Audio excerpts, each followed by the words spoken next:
ਤੇ ਇਹ ਵਿਖਾਣਾ ਹੈ ਬਸ ਸੀਟ ਅगर ਨੇੜੇ ਲਿਆ ਵਿਖਾਓ ਸੀਟ ਲੈਵਲ ਚੱਲਣੀ ਚਾਹੀਦੀ ਕਿ ਲੈਵਲ ਤੋਂ ਬਗੈਰ ਲਾਣੀ ਚਾਹੀਦੀ ਅगर ਨੇੜੇ ਲਿਆਓ ਲੈਵਲ ਨੂੰ ਵਿਖਾਓ ਇੱਕ ਵਾਰ ਜੀ ਲੈਵਲ ਆ ਗਿਆ ਦਿਸਦਾ ਪਿਆ ਨਜ਼ਰ ਆਉਂਦਾ ਪਿਆ ਸੀਟ ਹਮੇਸ਼ਾ ਆਦੇ ਨੇ ਲੈਵਲ 'ਚ ਹੋਣੀ ਚਾਹੀਦੀ ਲੈਵਲ ਵਿੱਚ ਸੀਟ ਨਹੀਂ ਹੋਣੀ ਚਾਹੀਦੀ ਕਿਉਂਕਿ ਜਿਹੜੀ ਅਗਲੀ ਸਾਈਡ ਹੁੰਦੀ ਹੈ ਨਾ ਹੈ ਇਹ ਕਾਂਡੀ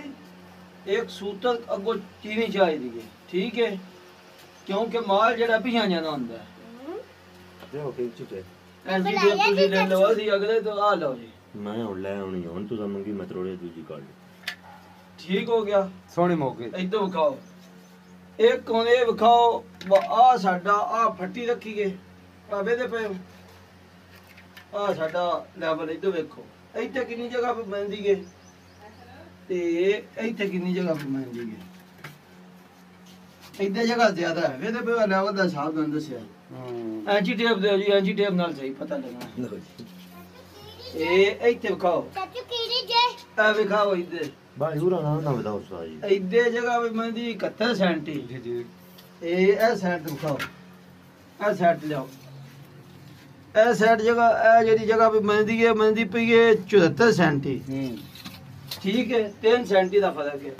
ਹੁਣ ਇੱਥੋਂ ਬਾਹਰ ਖਲੋ ਕੇ ਵੇਖੀਏ ਤੇ ਇੱਥੇ ਸੀਟ ਸਿੱਧੀ ਸਹੀ ਹੁੰਦੀ ਹੈ ਜਿੱਥੇ ਹੁਣ ਪਈ ਹੈ ਜੇ ਇੰਨੀ ਗਵਾਇਆ ਨਹੀਂ ਜਿਹੜਾ ਜਿਸ ਵੇਲੇ ਨੂੰ ਪੂਰਾ 71 ਤੇ ਕਰੀਏ ਇੱਥੇ ਨਾ ਕਰਕੇ ਤੇ ਉੱਥੋਂ ਖਲੋ ਕੇ ਵੇਖੀਏ ਤੇ ਡਿੰਗੀ ਸਹੀ ਹੁੰਦੀ ਹੈ ਇਹਦੇ ਸ਼ਕਾਂ ਪੈ ਗਈ ਹੈ ਹੁਣ ਇਹ ਸਮਝ ਨਹੀਂ ਆ ਰਹੀ ਬਸ ਸੀਟ ਨੂੰ ਸਿੱਧਾ ਰੱਖੀਏ ਜਾਂ ਇਸ ਫਰਸ਼ ਨੂੰ ਬੰਦਾ ਸਿੱਧਾ ਰੱਖੇ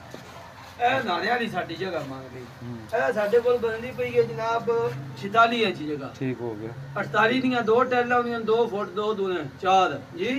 ਸਾਡੀਆਂ ਦੋ ਟੈਲਾਂ ਯਾਨੀ ਇੱਥੇ ਪੂਰੀਆਂ ਲੱਗਣ ਠੀਕ ਹੋ ਕਾਂ ਹੁਣ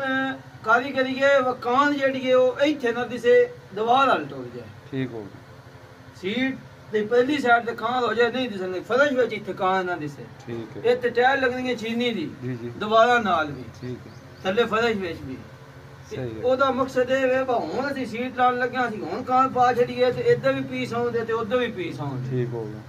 ਕਾਰੀਗਰੀ ਹੋਵੇ ਵੇ ਇਹਦਾ ਪੀਸ ਉਸ ਦੀਵਾਰ ਸਾਈਡ ਨਿਕਲ ਜਾਏ ਮਹਿਸੂਸ ਨਹੀਂ ਹੋਣ ਲੱਗਾ ਇਹ ਸਾਈਡ ਤੇ ਸਾਡੀ ਪੂਰੀ ਚੌਰਸ ਜਗ੍ਹਾ ਪਾਏ ਜਿਹੜਾ ਬੰਦਾ ਬਾਹਰੋਂ ਆਵੇ ਉਹ ਵੇਖੇ ਉਹ ਆਕੇ ਵਾ ਕੰਮ ਹੋਏ